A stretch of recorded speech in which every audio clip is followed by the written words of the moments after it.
All right, so working on the wheel spats. Again, we got here by tracing the diameter of the wheel onto this tissue paper. And again, when you trace onto this side of the paper, you're then going to flip it over.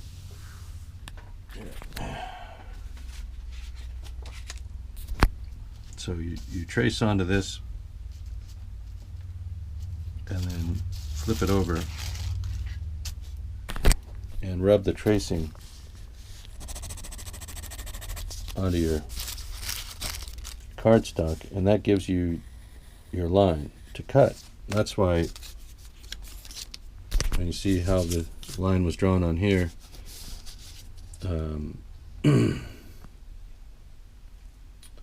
it was reversed to the way it was traced. In other words, we laid it on and traced it this way, but when we transferred it and cut it out, it was flipped. It was basically for the other side of the airplane, but all we do is flip it back over, and then we get the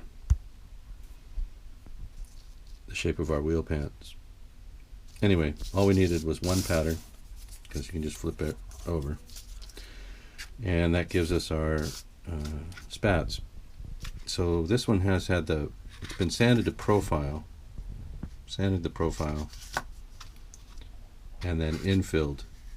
And what I want to do is, the objective here is to get both of these to match. We'll get them both infilled, and then sand the profile so that they are identical. They're pretty close. But we'll essentially block sand them once I get them both puttied, not infilled, but puttied, filled with spackle. And then we'll basically stack sand them until they are the identical profile. And once they're the identical profile, then we'll begin the shaping, or using heavy grit sandpaper, probably 60 grit sandpaper. What I call carving is when I use the sanding block with that 50 or 60 grit paper, and get these things all rounded up and carved to the exact shape that they need to be, which obviously is going to be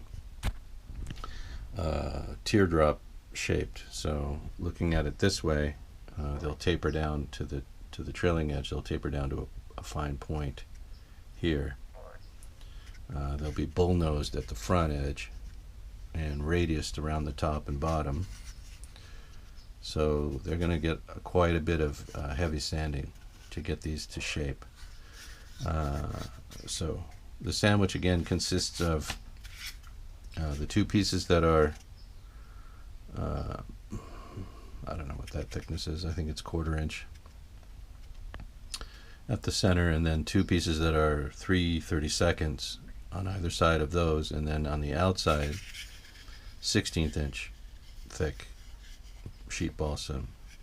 And then I came back in here with 1/32 thick and lined the wheel wells with the 1/32, and that just gives extra strength here so that these can't be crushed. You see that? It's much stiffer now here, and we still have our clearance for the wheels, and we still end up with something that the wheel will slide easily into and out of. You'll just have to trust me that it'll slide right out of there. Can't really do it with one hand, but at any rate, you see. Here, let me set the camera down. Forget it. Alright, so anyway, that's what I'm working on now. I haven't really done too much more infill on this. I've been working on these wheel wells, or wheel spats. So I'm going to get these shaped and carved over the next day or 2 or 3 or 4. It's the holidays now, so got a lot of other stuff. There goes the wheel. So you see that gives us a nice starting point for our wheel spats. And when I get them sanded and so forth and carved or whatnot, they'll be reduced overall in size. Again, here's our pattern. You can see it's the way they are right now. They're slightly oversized, and that's exactly what you want. because through the sanding and shaping process, they're going to be reduced overall in size. And hopefully that reduction will occur equally. And that's why we want to first get the filler in here, and then sand both of these to the identical starting shape, the identical profile, before we start carving either one of them. Right, if that makes sense. That way we are, well, we should end up with two equal spats if we do that, and then carefully shape them the same way. Alright, so that's our current status of the build. I'll get this video uploaded as quick as I can. Trying to think if there's anything else to go over. No, that's it. Alright, later.